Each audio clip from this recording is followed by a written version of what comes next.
everyone, for that, and for your patience with that. Our next speaker will be Lou Putzel. So he is a farmer, KCFA member, and freelance researcher, and is partner in the Ka'avaloa Trail Farm in Captain Cook. His main interest is people-centered restoration of productive landscapes through traditional and innovative practices. He has researched topics including smallholder forest management, forest restoration, and natural resources policy, largely across Peruvian Amazonia, Central Africa, and China. As I said, I'm very proud to say he's a KCFA member, and he's here to speak to us on agroforestry and the benefits to our farms. Hi, everybody. Oh, wow. Thank you. Good morning and aloha to everybody. Thank you very much, Suzanne, for the introduction. I'm speaking today as a coffee farmer, but I'm also currently a certified ecological restoration practitioner, and to some extent, the way that I present this will be coming from that perspective. Let's see, how do I forward this? How do I is there a button? Sorry. Oh, sorry. Forgot to get the clicker. So this is a presentation on behalf of our farm, Ka'avaloa Trail Farm, and my partner, Tony Tate. We work together on the farm, and we're going to tell you a little bit about our background and our experience as we got started here, actually quite recently. But first, a little perspective on where this is coming from. Basically, what we are doing on our farm, in addition to growing coffee, is ecological restoration. And what does that mean? There are both physical and intangible aspects that you can think of when you talk about ecological restoration. On the physical side, you have the restoration of forest cover, for example, or grassland cover, depending on the natural ecosystem or the desired ecosystem, plants and animals, soil, nutrients, biodiversity, and a range of ecosystem services such as water regulation, water provision, etc. And on the intangible side, you can restore the economic values of land. You can restore the cultural values of land. And in the case of Hawaii, very important is a certain amount of traditional management systems which still exist in the landscape. When you talk about restoration, there are various degrees of restoration that can be undertaken. At the very, if the damage to a landscape is extremely severe, you would start at the corner, at the lower left-hand corner with reclamation, which basically could mean bulldozing and building barriers, building walls, etc., to retain soil. This is something that happens in mining sites that need to be restored. And going up this staircase, there are less invasive and less extreme measures that you can take that are at lower cost, such as reforestation and up to natural regeneration, including assisted natural regeneration, which basically means leaving the land alone and letting stuff grow back. And the time and cost, if you look on the right, associated with these different measures, they're very high if you start with reclamation, and they go down if you take a regeneration approach in the upper right-hand corner. This is from Robin Chasden, who's a famous ecologist specialized in restoration. So do we need restoration of Kona coffee lands? Well, if you look around, you can see that a lot of Kona coffee land is relatively degraded. If you look at this, you see a farm that's probably used Roundup for many years, where the plant cover is very sparse, and there's also pig damage. And this land on a hill, on a slope, is very susceptible to erosion. So, and eventually even stunting of coffee trees, the one thing that this landscape is meant to produce. Obviously, we all, and I know I'm speaking to a room full of farmers, and you know what's here on the right. You might even know this corner of guinea grass if you leave your farm, and if you take, for example, a natural regeneration approach and you don't do anything here, you might end up with something like that on the right, which definitely holds the soil, but also doesn't let you do anything else. And if you end up in a situation like that, you might want to do something like this. And apologies to anybody who, if this is your farm, that's okay. Sometimes this is what it takes. But this is a bulldozed landscape, which is the quickest and easiest way to deal with a problem like that guinea grass invasion in the previous slide. But this is basically erasing what's there and starting again from zero. And it can be very effective, but there are some costs and some losses associated with this approach as well, including to existing plants, even coffee trees, and ground cover, and you can end up with problems of erosion if the grading if there's any mistakes in the grading, etc. But now, coming in, where do you start? This is a question we had to ask ourselves when we decided to become coffee farmers. About 10 years ago, well, let me start earlier. This was back in '97 on my mom and sister Bonnie Carini's farm. We started planting koa trees, which we got from Amy Greenwell's ethnobotanical garden. Way back when, and 20 years later, this is what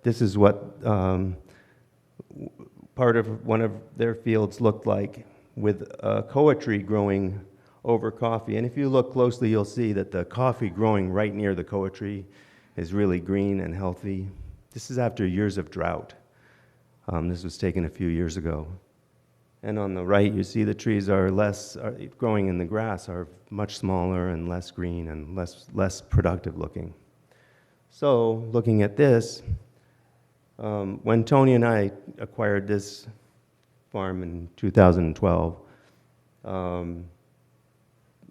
this is what the farm looked like from satellite image.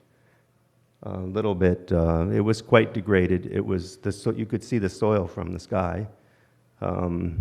Again, this was after a long time of drought. Most of the big trees in this picture are either tulip trees or volunteer avocado trees. So you can even see from this that it was relatively degraded. So we thought about what we had done on Bonnie's farm with the koa trees, and we applied for and were lucky to receive help from NRCS, USDA, to start restoring the farm by adding an overstory of trees. And we chose to use koa mostly, but actually we used about 25 different species, covered the whole farm pretty much. This is what the farm looked like. This was taken as recently as 2016, 2017. This is what a lot of the farm looked like. Very struggling after drought, a lot of dead or dying stumps. And other parts looked like this, with just big clumps of African tulip tree keikis, guinea grass, and Christmas berry, etc. So it looked like a lot of work. But with the help of NRCS, and especially Laura Nelson, who helped to design a great plan. These are pictures that she took and provided in the initial management plan, et cetera. This is you can see that this is mostly about tulip tree invasion. So what we did was we took out machetes, and Tony and I started chopping, and we chopped and chopped and chopped. This was in 2016, end of the year, and we chopped the whole farm. And everybody said at that time, they're just gonna grow back. Well, they're not gonna grow back if we don't let them grow back. They might not die immediately, but they're not gonna grow back. And over time, so the first thing we did was remove the worst invasives and the bulk of the tulips, et cetera, and guinea grass that were all over the farm. We dug and we tarped. We threw whatever we could find on top of these things. And then over time, we started to look at the ground cover and think, okay, so we've also got other things that generally are considered a nuisance, and they are pretty much a pain in the neck, like desmodium, this stuff, with the pink flowers. Some people call it clover, like holo grass, viney weeds that grow all over the farm. But we started to notice that, okay, some of these things will wind tightly around coffee trees and come up and smother them, and others pull out easily, and others you can pull aside, and some die when you weed whack them, and some don't. And we started paying attention to how the different weeds behaved, and then how they behaved in relation to each other. And we started to look at any given place. And this was, we had a lot of advice from a lot of people. One of them was Angelica Stevens, great friend, who said your best friend is going to be a weed whacker. Buy a good one. So we did. But we started weed whacking selectively, and there were parts of the places where there are no things, we would actually favor desmodium and get it to fight other things. And by now, the desmodium areas where there were a lot of tulip tree keikis and other things that are really pernicious have gotten covered by this, and then we just have to manage this. And over time, the things that we favor and the things that we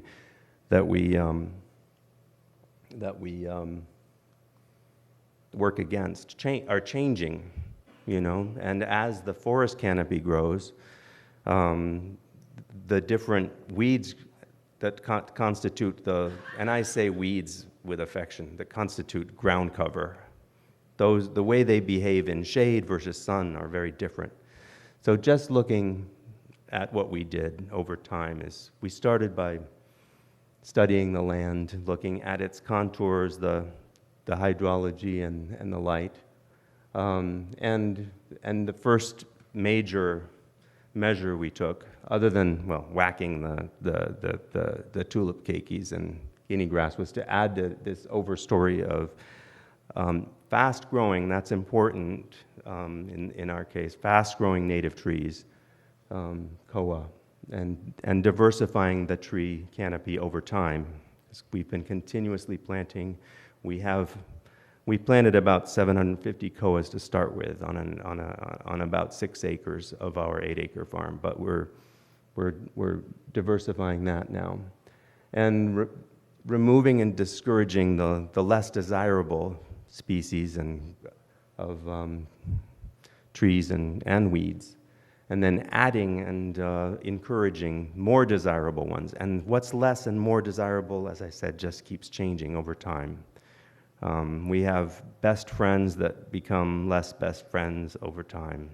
Eventually, I expect desmodium won't be such a great friend. It'll be something that we don't want so much of because it is hard to take care of. And over time, working towards achieving balance. And and reducing work through competition amongst the different ground covers and the trees. And lately, a lot of management of edges where terrible and miraculous things can happen. I'll show you in a minute and come back to that. So it's all adaptive management and a lot of problem solving over time. And just as an aside, going back to weeds, and agroforestry, of course, focuses mainly on trees in agricultural landscapes, but the ground cover and the herbaceous layer is also extremely important as the trees are establishing, and before there's a lot of shade. So when you look at weeds, you can ask these kinds of questions and start to think about what to favor, what to discourage, and how that changes. So do they die, or do they live forever? Can you pull them out? Do they reroot? Do they coil around trees and grow right up to the canopy? Are they easy to mow? Do they hold and improve the soil? Are they good to eat? That could be a criteria. We're eating more and more of them, more of the things on our farm that are volunteers. And are they good hosts for butterflies, for example, like this milkweed, like mamaki is for the kamehameha butterfly, or pulelehua? Does the coffee like them?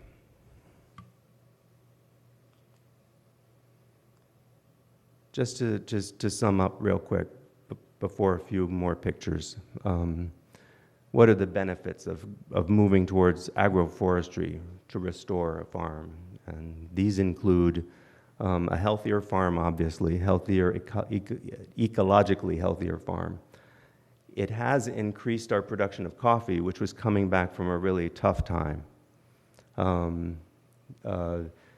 Although it has reached a certain limit at this point over the past couple years, so it's time to think about that again. Labor over time goes down because you have more shade, less management of the understory to do. You end up with more diverse products and different income streams, food for your ohana and the community, and challenges that are constantly emerging. We've found lately that with more shade, management of the rust it can be a problem, coffee leaf rust. It seems to be coming in from shadier edges, so we need to think about the light regimen a lot, airflow, etc. Another is it seems that koa trees might be a good vector for the black twig borer, which has attacked certain patches on our farm pretty viciously and actually killed certain areas. While others are in resurgence, others are suffering from new things. So there's a balance to find. While coffee yield went up, it tends to get stuck at some point. You need to keep thinking about increasing the number of trees, etc. And of course, very high labor inputs at first. Again, decreasing over time. Okay, so just some pictures to wind up. So these two pictures, the left one is about 6 years ago, 5-6 years ago. The right one is now. And the tree in the left-hand corner is the tree where the label is there. So you see a different landscape emerging here. This is a look at the same bank.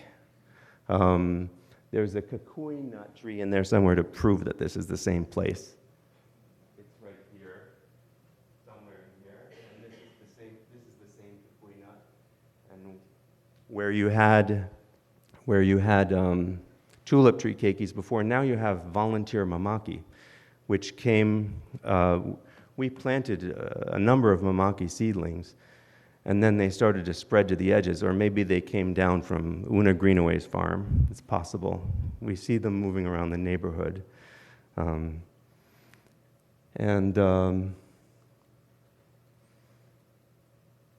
And then here's another view. That mango tree on the upper right-hand corner of the left-hand picture is this tree here. So, well, another cost is we lost our ocean view to all these trees. But we prefer to have a healthy farm and go see the ocean when we want to see it, as opposed to clearing for an ocean view. This is a mess I made specifically, and it's been very controversial. But it is bringing more food into the system. This is kabocha squash invading the coffee field and the cacao, and becoming a real nuisance. But there you go. And this is kind of the ideal picture of a nice spot on the farm where the koa trees have reached a certain height, and the coffee underneath looks healthy and happy. And there we go. Lots of people have helped us. So thanks to the people who've helped on our land, people who have shared knowledge in plants. We've forgotten a couple, as usual. Hawaii Tropical Fruit Growers Association, of course. And people who've helped with our viability in coffee. So thanks to everybody. And thank you all for listening. And we might have 1 minute for questions. I'm not sure if there are any. Thank you.